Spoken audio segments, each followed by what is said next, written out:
Na primeira parte dessa aula, comentamos que Stephen Gray, por volta de 1729, começou a realizar experimentos que consolidavam cada vez mais a ideia da eletricidade como uma espécie de fluido. Os trabalhos de Gray e a criação de associações como a sociedade real abriram o caminho para um estudo cada vez mais intenso de fenômenos elétricos ao favorecer trocas de informações entre diversos cientistas. Um dos membros dessa sociedade real, Charles Dufay, ao tomar contato com os trabalhos de Gray, desenvolveu seus próprios experimentos e chegou a interessantes conclusões. A mais importante delas foi a proposição em 1733 de dois tipos de eletricidade. Uma delas, que chamou de eletricidade vítrea, era obtida ao atritar o vidro com a seda, por exemplo. A outra, que foi por ele denominada de eletricidade resinosa, podia ser obtida através do atrito de materiais resinosos, tipo âmbar, com lã ou com pelo de gato. Tal diferenciação se fez necessária, pois Dufay observou que a maneira com a qual os objetos eram atritados poderia causar atração ou repulsão entre eles. Com essa descoberta, Dufay postulou a hipótese de haver dois tipos de fluidos nos corpos, um fluido vítreo e outro fluido resinoso. A chamada teoria dos dois fluidos, defendida também por outros cientistas da época, apregoava que todos os corpos, quando neutros, continham iguais quantidades de ambos os fluidos e, portanto, não apresentavam nenhum comportamento elétrico. Ao eletrizar um corpo, estamos fornecendo a ele maior quantidade de um desses fluidos e, desse modo, fazendo com que ele adquira um determinado tipo de eletricidade, vítrea ou resinosa. Aproximadamente na mesma época, por volta de 1750, havia também uma outra teoria para a explicação da eletricidade, conhecida como teoria do fluido único. O principal nome por trás dessa teoria foi Benjamin Franklin, físico e político estadunidense. Franklin postulava a existência de apenas um fluido elétrico. Corpos que não apresentassem comportamento elétrico, isto é, corpos neutros, possuiriam uma quantidade normal desse fluido. Se atritássemos dois corpos entre si, parte do fluido de um corpo passaria para o outro. O que contivesse quantidade em excesso de fluido estaria carregado positivamente, enquanto que o outro, possuindo falta de fluido, estaria carregado negativamente. Franklin foi, portanto, segundo registros históricos, o primeiro a utilizar os termos positivo e negativo. Acredita-se que ele desconhecesse os termos vítreo e resinoso do Dufay. Fazendo uma correspondência atual, os corpos eletrizados positivamente seriam aqueles que possuíam eletricidade vítrea, enquanto que os negativamente carregados teriam adquirido eletricidade resinosa. Dois pontos são aqui bem importantes de se destacar. Primeiramente, a utilização do termo carga. Franklin é tido como seu autor na eletricidade.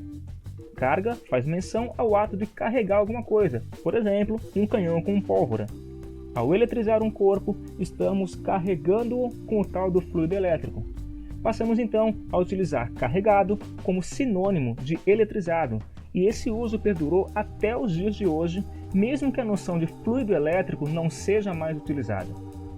O segundo ponto diz respeito às duas teorias do fluido elétrico. Ambas eram bem aceitas porque ofereciam boas explicações para os fenômenos até então estudados.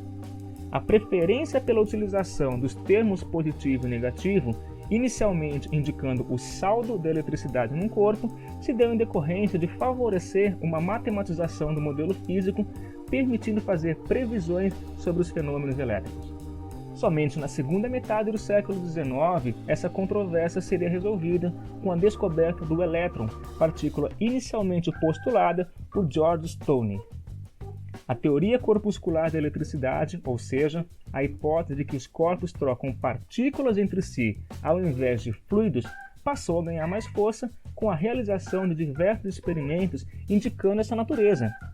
A constituição corpuscular da matéria fica mais evidente com a descoberta do elétron e com a primeira medição da razão entre a carga e a massa do elétron em 1897 por Joseph Thomson, através de experimentos com tubos de raios catódicos. Nesse experimento, Thomson pôde mostrar que o elétron possuía carga negativa. Em 1929,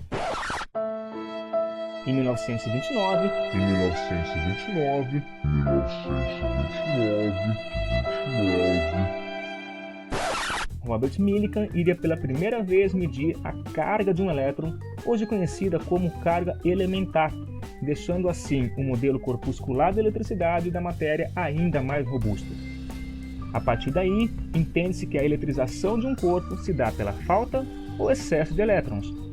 Um corpo estaria positivamente carregado enquanto lhe faltassem elétrons e negativamente carregado quando possuísse excesso de elétrons.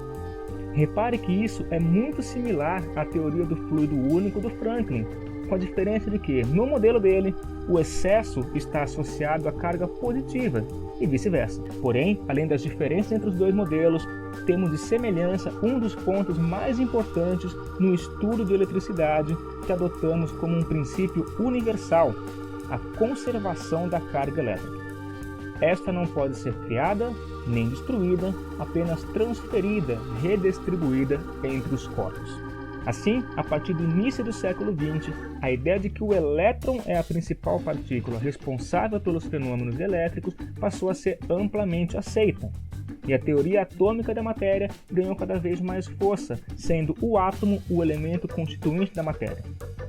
Nossos modelos mais recentes da constituição atômica contêm principalmente os elétrons de carga negativa em regiões que se assemelham a nuvens, os chamados orbitais, envolvendo o núcleo do átomo, região onde se localizam os prótons de carga positiva. Usualmente, por fins didáticos, costumamos representar o átomo em duas dimensões, com um núcleo central orbitado pelos elétrons em trajetórias circulares que recebe o nome de eletrosfera. De fato, ainda não sabemos o que a carga elétrica é, mas podemos dizer como ela se comporta, ou seja, quais são suas principais características e propriedades. A primeira delas, a carga elétrica é constante, isto é, ela é conservada. Em processos de eletrização entre dois corpos, por exemplo, enquanto um deles recebe portadores de carga, tornando-se negativamente carregado, o outro perde carga elétrica, ficando com carga total positiva. Assim, dizemos que a carga elétrica total de um sistema eletricamente isolado é constante. Segundo ponto, a carga elétrica é quantizada, ou seja, apresenta múltiplos inteiros de um valor elementar que é a carga do elétron. Em outras palavras, a carga de um corpo eletricamente carregado depende da quantidade de elétrons que ele possui em excesso ou em falta. Não é possível possuir, por exemplo, a carga de um elétron e meio, pois o menor valor possível de carga elétrica é a do próprio elétron. Não faz sentido, portanto, falar em meio elétron. Terceiro ponto, existem dois tipos de carga, as chamadas carga positiva e negativa. Como já mencionamos anteriormente ao falar sobre Franklin, esses termos são apenas uma convenção que estavam inicialmente associados ao superávit ou déficit de carga de um corpo. Mesmo que não seja mais essa a conotação atual, mantivemos por uma questão de conveniência. A notação algébrica facilita o cálculo da quantidade de carga em um corpo. Porém, enfatizando novamente, isto é apenas uma convenção. Nós poderíamos falar de carga quente ou fria, próximo ou distante, norte ou sul, enfim, palavras que indicassem alguma oposição mútua, indicando aí dois tipos opostos de carga elétrica. Quarto ponto, cargas elétricas de mesmo tipo, mesmo sinal, se repelem, enquanto que cargas elétricas diferentes se atraem. Por fim, quinto e último ponto, todo átomo é eletricamente neutro. Assim, o número de elétrons é igual ao número de prótons, o que significa dizer que o número de portadores de carga elétrica negativa é igual ao número de portadores de carga elétrica positiva. Durante nossa aula, trataremos de outras propriedades importantes que necessitam de maior atenção. Na terceira parte dessa aula, veremos se é possível classificar os corpos quanto à facilidade de eletrização, aproveitando para entender como que um corpo pode ser eletrizado, isto é, carregado eletricamente.